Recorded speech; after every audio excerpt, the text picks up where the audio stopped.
Hour 2 Overdrive continues, brought to you by FanDuel, bringing you everything from the opening line to the final score. Bryan Hayes, Doug, Jeff O'Neill, Jonas Siegel of The Athletic. What a first hour. Bob McKenzie and Wayne Simmons. Great seeing Wayne Simmons. He'll be a big part of tomorrow. Bob McKenzie will be a big part of tomorrow. It's going to be a fun day here. You two will be a big part of tomorrow? Big part of tomorrow. Big part of tomorrow. Buddy. You look great.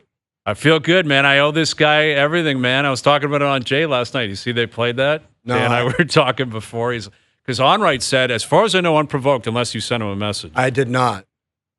So I latch in because I do that hit from home. I'm on with Jay every Wednesday. And he's like, great haircut. I'm not kidding. He immediately addresses the haircut.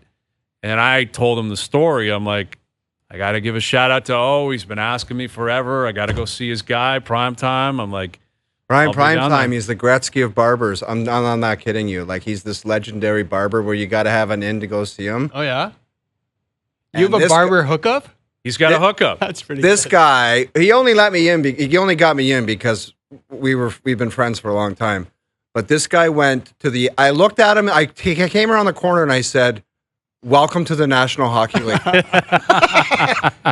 Because you're in the National Hockey League. Wait, I have more questions. Who got you the hookup? One of my best friends hooked me up with him years ago. So hookup from a hookup, man. That's how deep it goes. It is. It's deep. You got to have a code. Everything, man. But it was well worth it. And I was complaining. It took me an hour and a half to get down there. When I walked in, I was fuming. When I text Noodles, I'm like, this guy's already starting with what time is this at? And I'm in traffic. And why am I even coming down there? I was snapping. You were so mad. Yeah. Snapping. Now you know it's worth it. It was worth it. It was worth it. All right. Do we have Ray on the line? Maybe you can hook Ray up when he's in town. Anybody. Anything's possible. You got to have an opening. You can't just call the guy. That's true. You can look and sniff around, but good luck getting an appointment. No guarantees. Here's Ray Ferraro. What's happening, Ray? I'm always worried when O's got a hookup that you need a special opening for. I'm curious. Yeah, wait till the end of this segment. I'm going to have a golf hack that you will appreciate. See, I came in late here. I didn't know what type of establishment we were talking about here. So, yeah, that one was G-rated. I have a feeling the life hack might not be. No, it's a life/safety/golf hack. Okay. And that's going to come at the end of this segment. Okay. You ready for that, Ray? That's in about 20 minutes. So before we get there, we'll get into other stuff. And you better mentally prepare because it's a doozy. Okay. All right. That's coming up in about 20. We'll get to a number of things. It's great to have you, buddy. We appreciate you doing this. I know it's a busy time of year in Trade Center tomorrow. And, there's all these deals happening. The Leafs, we'll start with them. They acquired Joel Edmundson today, Ilya Lyubushkin last week. What do you make of the philosophy here from the Leafs? Mid-round picks for depth defensemen, but they both have similar qualities. They're monsters. They play tough, play physically. The puck isn't always their friend, but that's kind of what the Leafs are doing here. What do you make of it? Well, I guess everybody at this time's trying to plug the hole of what they don't have or try and fill in around if you're a decent to good team, you're trying to fill in around the edges of what you have. And for every team, it starts with they identify this need, right? We need this. And then they look around and they go, what's the availability? And, can we find that need? And then once you identify that, you're like, do we have the assets?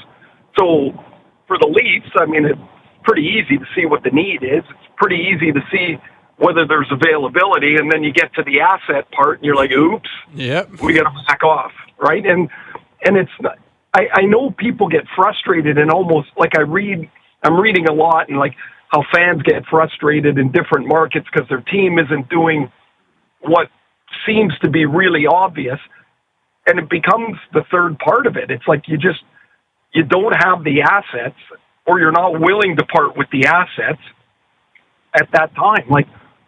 I live out in Vancouver, and, there's, people are all fired up about Jake Guentzel, and it seems like the ask for Jake Guentzel is something that Vancouver, among other teams, are like, wait a minute, I don't think we can do that. That doesn't mean you don't like the guy, but you can't do it. So Toronto adds something that they don't have, which is size and physicality. And there's limitation to both guys, but it fills in around the edges of what they don't have. Now, how they're going to use the guys, we'll see. They didn't add to the top end of their defense. Right. Like, it's not like the defense got way better. They just got way bigger. And that's okay too. Yes. Because you don't have the money, or you got the money. You don't have the assets to go ahead and acquire something that you'd really like to have. So this is next best.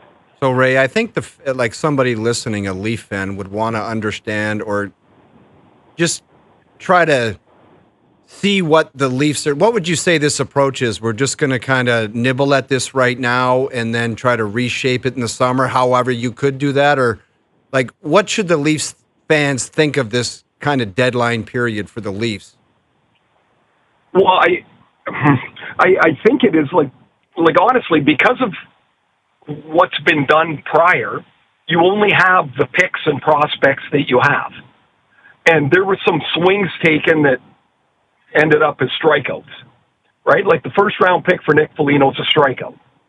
And that first round pick is gone, both in pick that you could trade or prospect that you could have.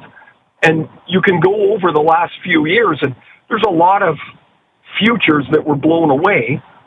And what I would make of this, it's that we want to be a better team in a conference that seems pretty wide open. But are we going to be able to make a move that makes us on level par with Florida? Like, I don't know when the last time you guys saw Florida was. I did their game on Saturday. Disgusting. They're monsters. Yeah. They look to me like pretty close to last year's Vegas. They are big and mean and skilled, and they got a good goalie. And I was like, wow, this is going to take something to beat those guys. Now, you want to go, blow out the rest of your future capital to maybe get a player that we can only be on the ice 20 minutes a game. It's not basketball where you can get a guy that can control the whole game. So could you make enough of a statement in your moves with one guy, one big ticket item? Or do you try and add like they've done? If you look at it, they've added 1/3 of a defense. You can argue that they're both third pair guys, but it's 1/3 of a defense. And I think it changes the way you look. I don't think they're particularly better. I do think that they're a little bit harder to play against, and they clog up the zone a little bit more. They take away space from skill guys. They also take away the ability to just kind of waltz around the zone. And I think those are areas the Leafs have been exposed at over the season. Well, Ray, I guess the issue is you already have like a lot of third pair guys. You already have a lot of left shots who can sort of play the right, but it's like not really the best thing. The one thing like that I'm struggling with just trying to explain is we were talking before, like there is a different type of defenseman you need in the playoffs. There's not really a way to quantify it. Like, how do you think we quantify why Edmundson might be more effective than Liljegren? Like, because if you look at the numbers just scream and say, bad idea. Like, this guy's not as good. Like, I brought up David Savard as an option for them. Yep. Analytics people think that's insane. But there's just not a way to quantify why. Let me give you one example, Jonas, before Ray answers. The LA Kings, it's like their second cup. I think they just squeaked into the playoffs because of their style of play and their approach to the game. Yeah. And it was like through the regular season, it's awfully difficult to do. But once you get in, you're built for success. So that's kind of the give and take of it. Where regular season, they were really grinding to score goals and to get wins. But once you get to playoff time, it was like their style and their way was the right way. And it was like it barely got them in. Green, It barely got them in. But once you get in, it's the way to the end of the line. Oh, I've used this example before. I don't know if I've used it here, but last year I did Game 6 of the Western Conference Final. Vegas had won the first 3 games against Dallas. They lost the next 2. They go into Game 6 in Dallas. I'm standing at my spot, and I'm watching the guys come on the ice, and I'm like, this is a football team coming on the ice, including the goalies. The smallest guy that they had on the ice was Jonathan Marchessault, and he was going to go on to win the Conn Smythe. So the difference is Braden McNabb the guy you want to play a bunch of minutes for you over 82 games, or is he a way more effective player in the playoffs? Yeah. And the answer is the playoffs. Now, I don't know how good Joel Edmundson can be. I've seen him a couple of times this year, with Washington, and he's been okay.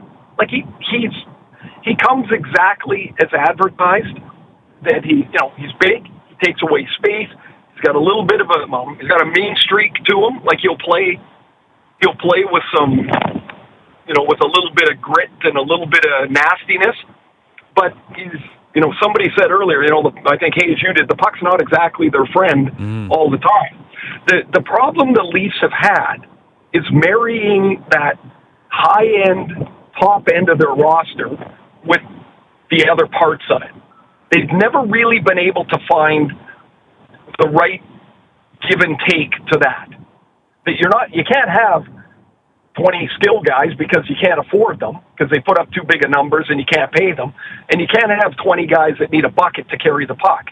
Like, there's got to be a marriage, and I don't know that the Leafs have ever been able to get to that. Now, the way you can ask the skill guys to dumb the game down so they can play closer in style to what we'll use last year's Stanley Cup is, like what Vegas did, or can you get more skill? I understand what they did. Like, I understand that.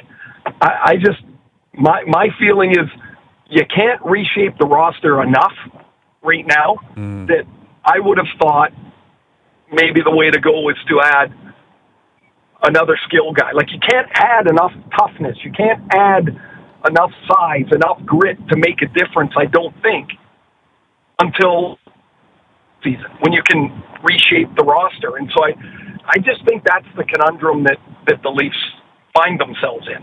Well, I think ultimately, Ray, it gets back to the same core guys we've talked about for 7 or 8 years in the end, where, is Edmundson going to put them over the top? No. Is Lyubushkin? No. But Matthews can and has to, right? Marner can and has to. And, like, those guys taking on a different, not role. I mean, they're going to play their game. They have to play their game. They have to score goals. They have to create offense. Their power play's got to be cooking. Got to be dominant players. Exactly. But, like, could they drag back? Could they morph into something different? Like, is that even reasonable to expect? You mentioned, like, Florida. Florida, they are big guys, but they're tough. Like, Sam Bennett's not a big guy, but he will go in to any scrum. Yep. He'll punch anyone, hit anyone, fight anyone. Kachuk, the same thing. Like, is that reasonable to expect out of the star players in Toronto, that they take on a slightly different, more rugged complexion, or is it too deep into it now? No, because I don't. You can't ask somebody to be what they're not. Like, what is if you're talking about the nastiness that Florida has in their lineup? Mitch Marner cannot play like Matthew Tkachuk. But what he's got to play like is Braden Point. Sure, that I would buy. That 100% I would buy. But that's one guy. Mm-hmm. Like, can you find, like, who wants to play? Oh, like, just think of your team that went to the finals. That was a gross team to play against. Like, who wants to go and compete against that all the time? Can you make yourself be that with enough players in your lineup? I just don't think they have enough to play like that. They've already made their bed with the players that they have, who are amazingly skilled players. So why try to be something you're not? Why try to get to something you can't be? Why not just say, screw it, this is what we are, let's be the best at this we can be, and hope our goalie's good enough, hope our D can be rigid enough, and hope that these guys play like the high end that they are. Yeah, an example, Ray, is Chicago's Cups. It's like they weren't exactly the Kings or the Vegas Golden Knights or the Panthers. Like, they weren't overly big and rugged and made you pay a price that was Yeah, like Johnny Oduya was not big, but he was tough. But what they were damn good, and their best players elevated. And that was their method to the madness. It was like Patty Kane Showtime and Jonathan Toews and Duncan Keith. They were better than everyone else. They weren't running people through the boards. They were better than everyone else. So, okay, and so in that time frame, I think the Kings won in 12, the Hawks won in 13, the Kings won in 14 or something. Like, It was back and forth. It's like, so when I hear, oh, this is the way you have to build your team, I don't agree. I don't agree. You're always chasing something that you're not. And that, to me, is loser's game. You have made your team in the style that you have. You have to find a way to make that team better at what they are. You cannot reinvent yourself at the deadline. It's just, in my opinion, it's just a fool's game. You trade assets to something you can't be. Yeah, I agree. There's not enough there. Like, the trade bait board is what it is. You're competing with other teams too. You can't get everyone you want. Like, that's also not a reality. Other teams want guys, and other teams are willing to pay prices. And we'll see if the Leafs end up doing anything else between now and tomorrow. And even with all that said, Ray, then there's the Vegas Golden Knights, and it feels like they have a cheat code or something. Like, the way they take operate, swings, Hayes. They take swings. They place guys on long-term IR. Yeah, they just conveniently get injuries at the right time. Yeah, and I think they use Vegas and the taxes and the weather to somehow avoid guys having no trades and no movement clauses, or it seems that way because they can be in on everybody. They've been in the league for 6.5 years, and I think every fan base in the league is completely envious. 2 finals and a cup. Yeah, and again, they acquired Hannafin last night, and now they're still in on Guentzel, Toffoli. Like, why wouldn't they be, Ray? It's crazy the way they operate down there.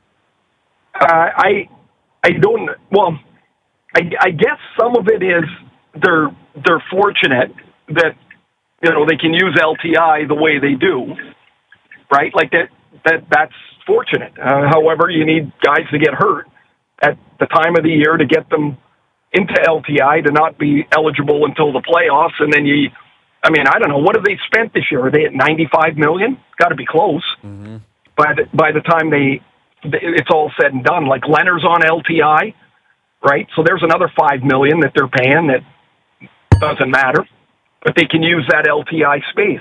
So they're aggressive. They use what they can, and I think other teams would do it too. It's just Vegas seems to be at the forefront of it all. Like, the two teams this deadline that are the most aggressive. I mean, Colorado's remade their entire bottom 6 of their lineup here. Right. Like, they've made it, and so they've done it. Vegas has done it, and you're like, these are two of the best teams in the league. If you're going to compete with them, you got to do that. Mm-hmm. Well, and Edmonton obviously making moves. They traded a first for Henry. They didn't have to really blow up anything, right? Edmonton, was there? If you were going to bet anything, you were going to bet that they were going to trade their first round pick this year. Like, that was if you were an Edmonton scout, if you were looking at guys in the first round, you were wasting your time for 6 months. Right. That was the lock of the century. But see, so I don't understand. So we talk about those teams, and they're just like gunning for it. They won. Colorado won. Vegas won. Mm-hmm. And we're talking here about a first round pick. Like, I don't know, Ray. Maybe I know how Hayes feels. Like, we disagree. Am I wrong? Like, why not trade the first round pick? Why not trade a prospect? Like, I don't understand why these other teams can be so aggressive, and here it's like, well, you can't trade the first round pick. Well, because they traded a first round pick last year. You know who hasn't traded? Like, Edmonton's traded their first round pick in previous years. Yeah, and the Leafs have too, and it didn't do anything for them. But I think the thing was with the Hannafin one in particular, he's going to re-sign in Vegas. Is he? I believe so. It sounds like it's moving. So again, I am not adverse to trading it first. Edmonton trades for Adam Henrique. They trade a first-round pick. Right, and I'm not sure that's a great play. They but also got Carrick in there. It's only a great play if they win. Well, exactly. I mean, that's obviously goes without saying. How are you going to guarantee that Vegas and Edmonton, in all likelihood, are going to play somewhere in the first 2 rounds? Right. Exactly. So one of those teams people are going to look back and say, oh, they made a big mistake. Well, what the heck are you going to do? Yes. You could do everything right and then get kicked in the ass. Right. And that's the way it goes. Like that, it's so, there's very little to decide, to help decide between the top teams, right? Very little. So look at Tampa. For years, they have traded every draft pick on the planet out the door. This year, unless something crazy happens here, they haven't signed Stamkos. They've done nothing except retain money so far. Maybe this is the year they go, you know what? We've got to start looking different. Mm-hmm. It happens to everybody. It seems. But they got 2 cups, Ray, is the difference from here, right? Obviously. Yeah, well, the Leafs didn't win. Right. But does that mean, like, you just stop? I guess, yeah, I know what you're saying. Oh, I mean, yeah, eventually, Jonas, I think you've got to go, okay, could I keep doing this, or is this madness? Yeah, party stops sooner or later. The lousy thing of the last half decade or so, or decade for the Leafs, is they happen to have some really great players and some really pretty good teams at the same time Boston and Tampa did. Mm-hmm. And now Florida. But that's why it feels like you need to push every advantage you can and try to make your team as good as it possibly can. Like, I would ask you guys, if we get to the end of the first round and they've been eliminated, are you going to be happy that they kept their first round pick? It's like you're going to be like, well, why didn't they spend it? Like, all right, but if they spent it and they lost, you'd be even more pissed. Who's to say? That's the whole point, though, Jonas. But that's just like But like Ray said, you just have to play. Like that's sports. But trading the first doesn't guarantee you. I'm not averse to trading the first if it makes sense. For the right person. But the idea that you have to do it to prove that you really want to win to me is ridiculous. I would say doesn't prove anything. You know how much I hate agreeing with you. Yes. Like this has been a decade. Just pisses me off to no end. Yeah, that's to go and make a move just so everybody can say, "Oh, look, we're all in."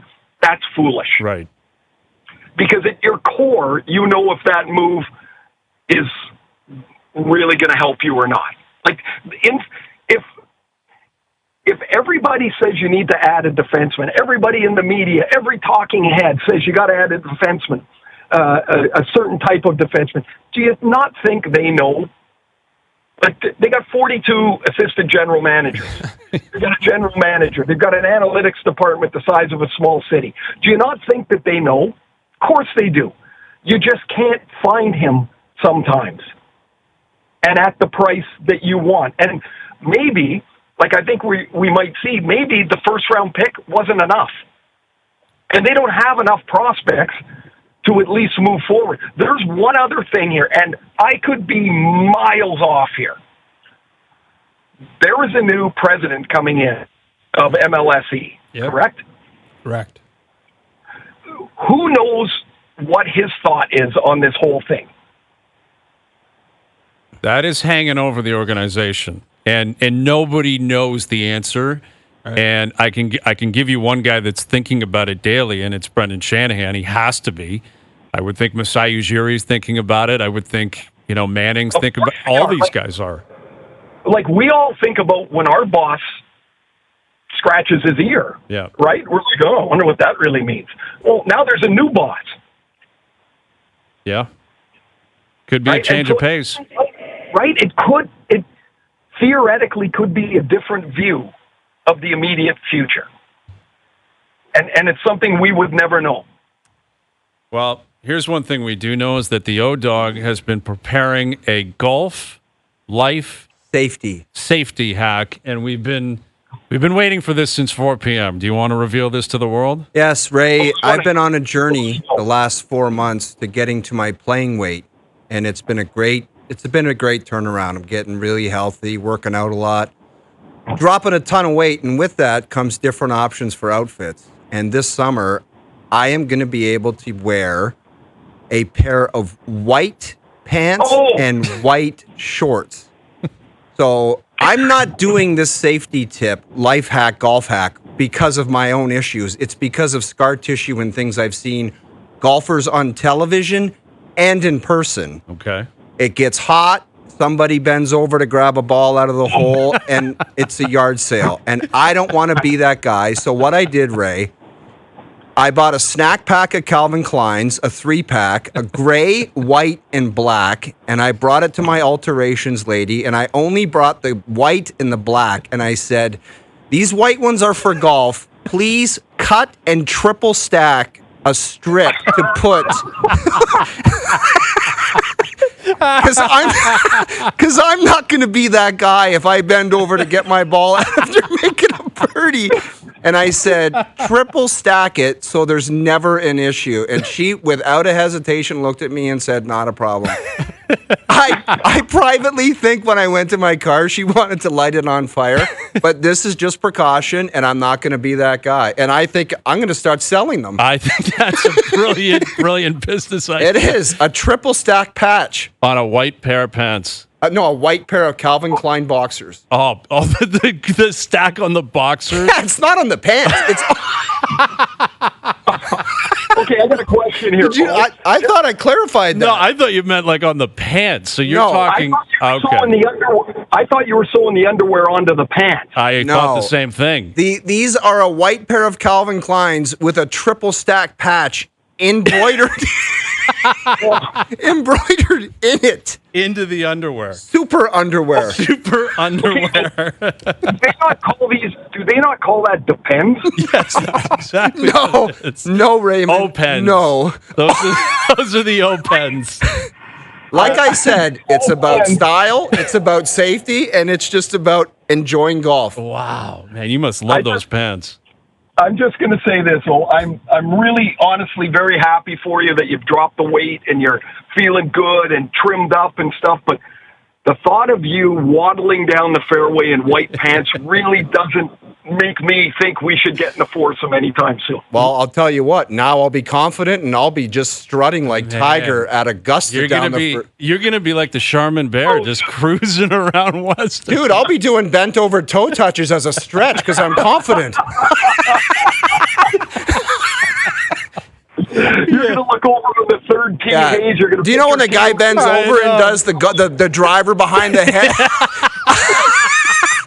That is my new signature move right now. That is my new signature stretch with these shorts. Oh, you know what's wild, Ray, is that we're going to play, and it's going to be unannounced, and I'm going to get to the first tee, and I'm going to see you in those white shorts.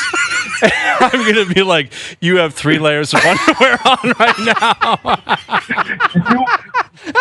I got to go to Sports Center. Go ahead, Ray. Hayes will not be able to get the club back on the tee. He's going to need 4 tee balls off the tee. I'm going to need 4 breakfast balls to get through that first tee shot. If he sees me in a cart and I have white shorts or pants on, he'll pass out and fall out of the golf cart. Hey, I'm going to leave on this. Yeah. I'm in Detroit on Saturday. I'm doing the game. I'm walking to my spot between the benches, and this guy yells out of the club, right by the bench there. He's like, "Hey, Ray!" And I look, and I'm like, "Yeah, what?" I'm kind of in a hurry. He goes, "Hayes is a fraud." Oh, I can't have it across the border. I can't. I'm like, what? He goes, "He's a fraud." He was so fired up. Oh, man, you got to watch Trade Center tomorrow. Something's coming on that. That's what I've been told. Sure. Something's coming on Hayes is a fraud. It's going international, Ray. You got to stop it for me. Got to give him the thumbs down. It's too late. The ball's rolling. There's just no way to stop it. No, it's out. The cat is out of the bag. I'll never get it back in. Thanks, buddy. Great chatting with you. We'll do it again soon. I don't know if I'm heading to the Taylors now or running away, but that is brilliant. Yeah. Don't forget the triple stack. The triple stack. It's like a wrestling move. See you, Ray. See you, boys. There's Ray Ferraro, our ESPN hockey analyst. The triple stack on a tight pair of underwear. Dude, I'm excited. I'll bring them in one day. When they're done, I'll bring them in. Bring them in. I want to see this creation. Are you interested in that, I just can't believe that she had no further questions. Oh, she did. I have just didn't have the stomach to ask him. Joy, my alterations, she's been on this journey with me, and she's telling me, she's like, "Jeff, you're coming in every week to get things shrunk." That's and great, I said, man. "You know what? That's it's the best money I've ever spent." It's Joy. the greatest thing you could ever do. Yeah, but this was obviously stepping outside of the normal shrinking of a jacket or pants. Yes. And I said to her first off, I said, "Joy, this is really weird, but I trust you and we have a relationship where I feel comfortable. Have you ever done a triple stag in underwear before? AJ just tweeting in saying, coming spring of 24, O-Dog's tri-ply golf diaper. Dude, don't call it a diaper. It can't be, but it kind of is. But it's protection. Let's not call it a diaper. O-Dog's tri-ply protection. For style, safety, and enjoyment. And enjoyment. Absolutely. I can't wait to see those shorts, man. I'm bringing them in as soon as they're done. The next time I'm in studio afterwards, they will be on display. That's a professional, though. When she just gives you the slip and goes next Tuesday, and you say, you are a saint. And the best. You're the best, and you're a saint. All right, we'll catch you on the panel tonight. Yeah. There's the O-Dog. Go take a walk. I want to see you walking out of here. I want to get a mental image of you walking out of here. The O-Dog, Jeff O'Neill. Pierre LeBrun coming up. Bruce Boudreau in studio. OverDrive continues. TSN 1050 and on the TSN app. All right, what a show we've had today. A lot of people joining us in studio, and here's our main man, Pierre LeBrun, joining us, our TSN Hockey Insider. What's happening, Pierre? Almost there. Almost there, man. See the finish line. We're all going to be together tomorrow. Yeah, it's going to be amazing. Are you comfortable doing this stuff? Because you got your phone there. Like, well, this is go time. I may look down at some point. That's totally acceptable. Okay. Totally acceptable. Okay. I mean, obviously, there's a ton of things going. I think a lot of people are curious about how you handle all this stuff with, like, rumor, fact, fiction. Okay, that's interesting. I'm going to make a call. Like, how much? What's your filter like around this time of year? It is a crazy couple of days for that reason. Is that a lot of stuff gets thrown out there, and I hate that I have to spend some time. I'll give you an example because I don't think I'll burn any bridges. Colton Parayko's name, for some reason, this week was out there to some degree, and I can tell you the Blues have zero intention of trading him. Right. His agent hasn't had a conversation with the Blues, and they have a full no trade. That would have had to have happened by now. You know what I mean? So, yep. But for some reason, some of these things gain steam, and then people piggyback, and so you do have to filter through that. But you try to focus on what you know is actually going on, right? Because that's where your effort should be. Yeah. Right. And I mean, deals are still obviously coming in today. The Hanifin to Vegas, like Vegas's role in everything since they arrived. Like I saw your hit on SportsCenter there, Brian. Wild, man. I'm honestly like I'm in awe. I'm envious, but I'm also like confused in a way as to how this all works for Vegas every single time. Honestly, Brian, I understand where some of the frustration comes from. You see it on social media from a lot of fan bases. Let's be real for a second. Mark Stone is hurt, and they miss him, and they don't even know if he can start the playoffs. Seriously. Mm-hmm. Now, I understand that it looks how it looks because of the last couple of years, but they're not happy that they're without their captain. But he had a serious injury. They're not sure on the timeline when he'll play a playoff game, and they're using his $9.5 million. I get how it looks, but that is there for every team in the league. I mean, who hasn't got criticized a whole lot, who has used it, is Colorado. Colorado has spent Landeskog's or most of Landeskog's cap the entire year. Right. But he was out the whole year. I understand that, but he's skating, and I'm not saying he's ready. He's another guy. They don't even know when or if he'll be ready in the playoffs. But my point is, you don't hear a lot about them. But the reality is, if he put his hand up right now and said, "I want to come back," they can't activate him. Mm-hmm. They don't have the money to do it. They don't have the cap space. So, And again, they're not breaking any rules. But I'm saying, it's not just a Vegas thing. And the reality is, 2/3 of the leagues are in LTIR. If you're a fan that's not happy about this, you should be saying, why is my GM not doing what they're doing? I mean, that's really take advantage of clearly the rules that are there. I mean, Tampa, when they won their cup, they were way over the cap. Absolutely. And they were gloating about the Leafs have played with LTIR for years. Of course they have. But the Hanifin thing was interesting. I mean, Vegas had stayed in it for a few days. But my understanding is they kept being told, well, Tampa's our focus right now. Tampa's our focus by Calgary. Mm-hmm. And the way that I understand it is that Tampa just wouldn't move off their offer, and Calgary kept saying, that's not going to cut it, and we're about to move away from it. And it's a game of poker this time of year. And the thing is, Calgary did move off it, and they focused on. And by the way, the Leafs did enter the picture over the last few days on Hanifin. For Hanifin. But at the end of the day, it's hard for Toronto to go all in on that offer when they know there's a 0% chance they can convince him to sign here in Canada. So it obviously makes more sense for Vegas. I know Hanifin's a guy you wanted. Well, he's a good player. It's a good player. It's a tough question. Like, do you trade for just a guy you're getting for a few months, I think it's worth it. But I get it. Is it our expectation now that he's just going to sign in Vegas and that's that? It's not. They have not. Why I just checked that on that in the last hour. Seems likely they've not gotten that far in contract talks yet. But would anyone? I've not seen a lot of guys want to leave Vegas. Just like I've not seen a lot of guys want to leave the Florida Panthers these days or the Dallas Stars. We keep talking about the same group of teams without state income tax, but it's not just that. Tarasenko doesn't have Florida number 1 on his list just because he has family there. The Panthers, like Vegas, have created this thing now where it's like, I want to go win hockey games and have palm trees around me. The whole package together is alluring. Well, and Florida's the best example of that. Vegas has been great since they arrived. Florida was a disaster for a long time, and no one wanted to go there. Right. Nobody. You need to pair the winning with the atmosphere, with the lifestyle. And the culture. And that's what Vegas has figured out. I mean, Forslig's extension today in Florida is an example of a guy that was like, Crazy. I can't leave here. Yeah. It's an amazing contract. He's $7 million anywhere else in the NHL. He's such a good piece. And for me, they're the best team in the league right now. But when you look at the East and what the Leafs are trying to do, Boston, they haven't really done anything yet. New York's been active to an extent. They picked up Wenberg and they're trying on Guentzel. Right? They're trying on Guentzel. Guentzel's the guy, right? As of Guentzel and Toffoli. I saw your tweet. Toffoli's not playing tonight. Those are the two guys you think they make or break tomorrow's action. And that's not insignificant, by the way, from the Devils' perspective, because if you think about just a few days ago, the Devils fired Lindy Ruff because essentially what they're saying is we still think we can slide in if Philly drops, but then they don't have one of their top goal scorers in the lineup tonight. Yeah. Every game is huge. So that's a big inflection point for the New Jersey Devils right now in this moment.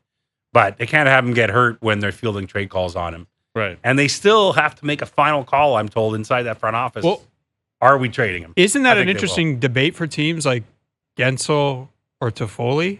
Guentzel's hurt. Mm-hmm. Would you rather just who's going to get more? Do you think Guentzel automatically gets more? I don't know. I think he will, but Toffoli's a really good and goal the kind of guy who's he does score goals everywhere he goes. And he's familiar with moving around. I think there's value in that. Where Guentzel, we don't know what he is outside of Pittsburgh. True. Not that he's not still a very good player, but will he be comfortable with the transition? Toffoli's faced that before. That's a great point. I think there's value because in that. Some guys never, Tarasenko and Kane in New York last year, it looked like it was overwhelming. Mm-hmm. That whole, even Lindholm in Vancouver, he's been there since January 31st, and it's been a difficult adjustment. Right. He's just not fit in great. And that's why deals on this day, when you give up a lot, you're actually crossing your finger to some degree because you really don't know. The Panthers aren't sure how Tarasenko is going to fit in starting tonight, but they gave up so little for him that why not? Worth a shot. Why not? Pierre LeBrun in studio. Calgary has been at the forefront of the majority of the activity. Is there more between now and 3 p.m. tomorrow, or what do they do? The question that they haven't 100% answered yet, to New Jersey in particular, is Jacob Markstrom. I have a feeling they'll keep Markstrom and figure this out this summer. I believe for a fact that Jacob Markstrom would have waived to go to the New Jersey Devils for the past month. So they have to deal with that. The Devils are still open to trading for him right up to the last minute tomorrow. They've made offers to Calgary because the Devils, even if on one hand it looks like they're selling, this would be an off-season thing for them. And they want to finally fix their goaltending. Yeah. So the Devils have called Boston and Linus Ullmark, who won the Vezina Trophy last year. Mm. So the Devils are interesting from that perspective. I will say this I think some people have dumped on Calgary a bit about, is it quantity but not quality? The Hanifin thing wasn't easy because he had a modified no trade. He's telling certain teams he's not going to sign there. You're not dealing with a stacked deck in the Hanifin trade.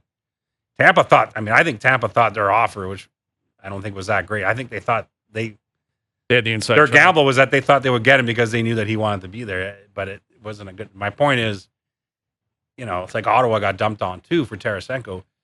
Ottawa can be dumped on for signing him to start with last summer and giving him a full no move. Mm-hmm. Yeah. But the fact that he gave them one team, and that was a different GM. Yeah, and so I don't blame Stales at all. What probably would have helped is Florida said we're not interested, because then you could have maybe opened it up to a couple of teams. Right. If you wanted to go somewhere else and they were interested and they end up getting them. I'm just saying, I think we forget the context sometimes of some of these It's trades. the Tanev one that you're more like, could you just have waited maybe a little longer and seen if you could draw out? But then they were worried. he gets hurt. They wanted to, well, that's number one. But number two, they wanted to stagger Tanev and the Hanifin trades because they knew how much work they had ahead of them on Hanifin. They didn't want to show up to yesterday and still have Tanev and Hanifin. Yeah. And they were actually, I've said this before, and people do a double take. They were offered a first-round pick for Tanev. It was from Colorado, but it came attached with Ryan Johansson. Yes. And then that ends up happening for Sean Walker. So it's not really a clean first-round offer. So that's why they went with the Dallas deal. Pierre LeBrun in studio. So, the Canadian teams have been active. The Leafs have been active. Vancouver's been active. Edmonton's been active. Calgary's been active, shipping pieces out. Winnipeg acquired Monahan, and, I'm sure they're in on more.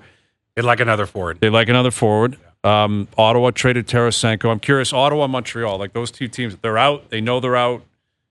What's going to happen with those two teams? Are they more active between now and 3 p.m.? Or? So I think the Habs are okay if they do nothing between now and tomorrow because the players we're talking about that really come up to mind are David Savard and Jake Allen, and both have another year in their deal. So the Canadians have had calls from a couple of teams, I'm told, that have said it'd be easier for us to talk to you in June about Jake Allen than it would be right now. Mm-hmm. So they have that parked. Doesn't mean he won't move tomorrow, but they know that that's a conversation they can renew.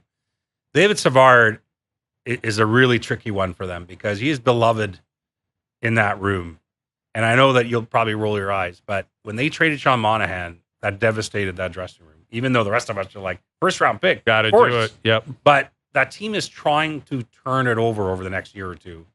And it can't just be about asset management all the time. And this is what gets me to David Savard. Mm-hmm. I think it's going to be a pretty interesting discussion within those walls tomorrow when they examine their best offer for him. They're getting calls for him. The Leafs the Leafs are one of the teams that have inquired on David Savard, but the Leafs, like other teams, are like, we're not paying that. Mm-hmm. And the Habs are telling teams, we're not wavering from that because we could trade him in a year at the deadline or this summer or maybe never. Right. Because he brings other things for these young players that we value right now in terms of our team culture. Mm-hmm. So that's where that one's at. That's the interesting one. I know you've written about David That Savard. was the choice, right? Yeah. They had to decide, do we want to pay a first-round pick for David Savard, who signed another year, or do we just say, you know what, is Joel Edmundson that much worse? Do we just want to pay a third? And they decided that. Yep. I like Savard better for the... Especially for two various playoff reasons. runs. I do too. Yeah. I think that would be preferable. But sure. I could also understand being like, David Savard, a first-round pick. It's a really but got Ben maybe you win a Sherratt cup. vibes. Yes, to it. exactly. No question. Right. But you get him for 2 years. And you would have gotten him for 175. You would have got Savard's half. already been traded for a first from Columbus to Tampa. Right. And they won a cup doing that. They won it, Like that was it. I mean, and he's very predictable. He's big. He's defensively sound. He can, but you know what you're getting. There's not a lot of flash. Nope. Like there's not going to be flash, but it's a predictable player. Contract's not terrible either. And the contract's pretty good. All right, Pierre. But I think that, and just to finish, I think we talked about this off air, but for people listening, I for sure the Leafs would like to add, I think, a third or fourth line center, some grind. Mm-hmm. The name that I always use, not because I think they can get him necessarily, because I think Washington really wants to keep him, but a Nic Dowd type. Right. Just aren't that many guys. Yeah, I know. That's the tough But it's thing. what Brad Treliving, I think, is hammering the phones all day. Is Dowd a UFA or is he? No, he's got another year at just $1.3 million. Yeah, see, that's cheap. So, but what's the price on a guy like that? It's like a Savard thing. I would guess they're asking for a first probably for a guy like that or close to it. Sure. Oof. I don't know. I mean, and he does not bring much offense. So, like, you're kind of already have that guy. In who? David Camp, you're saying? Yeah, and I wouldn't be. I know Leaf fans want him more. I know I got to go. I'm not sure that it's the worst thing ever if this ends up not being a. Last year, O'Reilly, Shen, which I love those. Mm-hmm. They went all in. I'm going back to your conversation with Dog earlier this week. Yeah, they did. You can't do it every year. And even though I understand Matthews having a special year and this team is locked up, they have added pieces, but it's okay for not always the team grabbing all the headlines. I'm just saying. Like I totally agree with you. Fair. I totally agree. That's fair. And again, if they keep their first now, maybe they trade it at the draft in a bigger deal for a guy that's got 3, 4, 5 years Good left. point. Right? Like it doesn't mean it's like, no, we're definitely using it. It's that we don't see the applicable price right now. But when they're going to be crazy active in the summer. I fully expect Well, that. they need defense. Their defense is totally going to turn over. They could finally get to a Stanley Cup final, which I think is actually legitimate. I think the East is wide open. They could also lose in the first round, and then we're having way bigger conversations. Way about bigger. This team, I'll tell you Keith right Pelly's rolling in. Oh boy, Pierre, that's a man. mic drop. We'll leave it there, Pierre. Good seeing you, buddy. All right. Good. There's Pierre LeBrun, our TSN Hockey Insider. Overdrive continues, TSN 1050 and on TSN 2. All right, Bruce Boudreau coming up in studio in 10 minutes. Every day we announce a current or former Maple Leaf player. By the end of the week, we have a Leaf lineup. This week we're giving away tickets to see the Leafs play the Hurricanes March 16th. Plus, we're throwing in a $250 Vanilla Visa prepaid card. Vanilla Visa prepaid cards are available for purchase at Petro Canada. Today's player of the day is Tim Gleason. Wow. Tim Gleason, former Windsor Spitfire. Tim Gleason is your Maple Leaf player of the day. Bruce Boudreau coming up. Leafs Bruins tonight. We'll tee it up. Overdrive continues. TSN 1050 and on the TSN app.